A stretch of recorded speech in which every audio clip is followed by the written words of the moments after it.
ನಮಸ್ತೆ ಫ್ರೆಂಡ್ಸ್.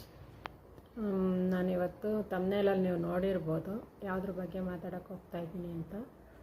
ಯಾವುದು ಅಂದರೆ ಇವತ್ತು ಸಾಲ ಬಾಧೆ. ನಮಗೆ ಸಾಲ ಎಷ್ಟಿರುತ್ತೆ ಅಂದರೆ ತುಂಬಾ ಇರುತ್ತೆ ನಮ್ಮ ಮಿಡಲ್ ಕ್ಲಾಸ್ ಜನಗಳಿಗೆ. ಸಾಲ ತೀರ್ಸೋದು ಹೇಗೆ, ಸಾಲ ಯಾವಾಗ ತೀರುತ್ತೆ ನಮ್ಮದು ಅನ್ನೋದೇ ನಮಗೆ ದೊಡ್ಡ ಹಿಂಸೆ ಆಗಿರುತ್ತೆ. ಅದಕ್ಕೆ ಮುಂಚೆ ನೀವು ನನ್ನ ವೀಡಿಯೋ ಫಸ್ಟ್ ಟೈಮ್ ನೋಡ್ತಾಯಿದ್ರೆ ಒಂದು ಸಬ್ಸ್ಕ್ರೈಬರ್ ಆಗಿ, ಒಂದು ಲೈಕ್ ಮಾಡಿ, ಒಂದು ಶೇರ್ ಮಾಡಿ ಫ್ರೆಂಡ್ಸ್.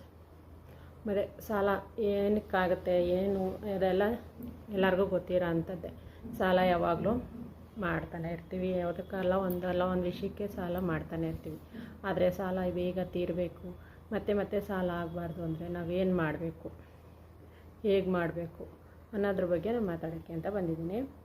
ಇದೊಂದು ಸಣ್ಣ ಟಿಪ್ಸ್ ಹೇಳ್ತಾ ಇದ್ದೀನಿ ನೋಡಿ. ನಾನು ಯೂಟ್ಯೂಬಲ್ಲಿ ನಮ್ಮ ಇನ್ನೊಂದು ಫ್ರೆಂಡ್ಸ್ ಹೇಳಿದ್ದನ್ನು ನೋಡಿ ಅದೇ ಥರ ನಾನು ಮಾಡಿ ನನಗೆ ಸಾಲ ಕಮ್ಮಿ ಮಾಡ್ಕೊಂಡಿರೋದ್ರಿಂದ ನಾನು ಇದನ್ನು ನಿಮ್ಮ ಹತ್ರ ಹಂಚ್ಕೊಳ್ತಾ ಇದ್ದೀನಿ.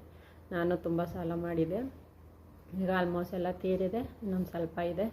ಮತ್ತು ಸಾಲ ಮಾಡೋಂಥ ಅವಶ್ಯಕತೆ ಬರದೇ ಇರಲಿ ಅಂದ್ಕೊಳ್ತೀನಿ.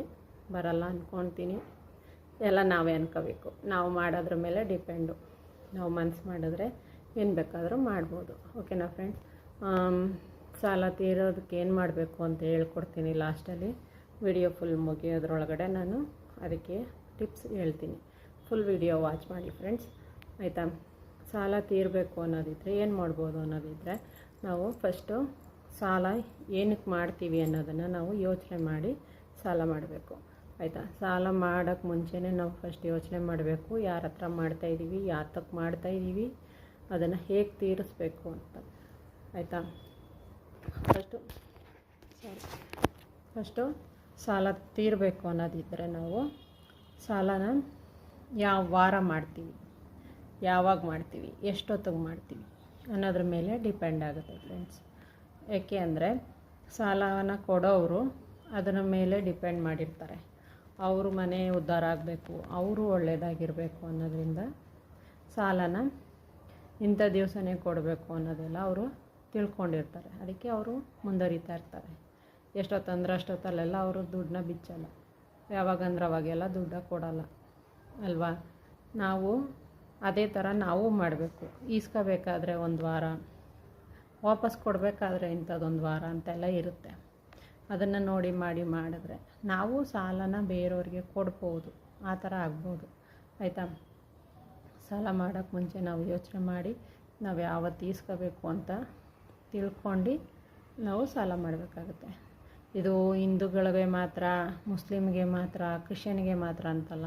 ಇದನ್ನು ನಾನು ಎಲ್ಲ ಫ್ರೆಂಡ್ಸ್ಗಳಿಗೂ ಹೇಳ್ತೀನಿ, ಎಲ್ಲ ಜಾತಿ, ಎಲ್ಲ ವರ್ಗದವ್ರಿಗೂ ಹೇಳ್ತೀನಿ. ಇದೇ ಕ್ಯಾಸ್ಟ್ ಅವ್ರು ಈ ಥರ ಮಾಡಬೇಕು, ಇದೇ ಕ್ಯಾಸ್ಟ್ ಅವ್ರು ಈ ಥರ ಮಾಡಬೇಕು ಅಂತೆಲ್ಲ ಏನಿಲ್ಲ.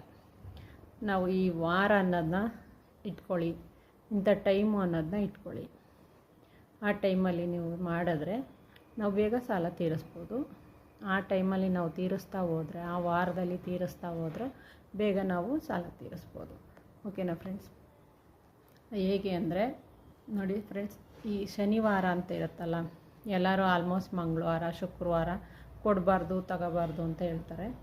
ಆದರೆ ಮಂಗಳವಾರ, ಶುಕ್ರವಾರದಕ್ಕಿಂತ ನಾವು ಶನಿವಾರ ಯಾವುದೇ ಕಾರಣಕ್ಕೂ ಯಾರ ಹತ್ರನೂ ಕೈ ನೀಡಿ ದುಡ್ಡು ಇಸ್ಕೋಬೇಡಿ. ಸಾಲ ಅಂತ ಯಾವುದೇ ಕಾರಣಕ್ಕೂ ಮಾಡೋಕ್ಕೆ ಹೋಗಬೇಡಿ, ಯಾವ ಟೈಮಲ್ಲೂ ಮಾಡೋಕ್ಕೆ ಹೋಗಬೇಡಿ. ಶನಿವಾರ ನಾವು ಸಾಲ ಮಾಡಿದ್ರೆ ಅದು 100 ಪಟ್ಟು ಸಾಲಗಾರ ಆಯ್ತೀವಿ. ಅದೇ ನಾವು ಶನಿವಾರ ಹೋಗಿ ಸಾಲ ತೀರಿಸಿದ್ರೆ ನಾವು ಸಾಲ ಫುಲ್ಲು ಮುಗಿಯುತ್ತೆ, ನಮ್ಮದು ಬೇಗ ಮುಗಿದೋಗುತ್ತೆ. ನಾವು ಮತ್ತೆ ಸಾಲ ಮಾಡೋ ಅವಶ್ಯಕತೆ ಬರೋದಿಲ್ಲ, ಆಯಿತಾ? ನಾವು ಯಾವಾಗಲೂ ಸಾಲ ತೀರಿಸೋವಾಗ ಯೋಚನೆ ಮಾಡಿ, ನೋಡಿ, ಮಾಡಿ ಸಾಲ ಮಾಡಿ, ಆಯಿತಾ?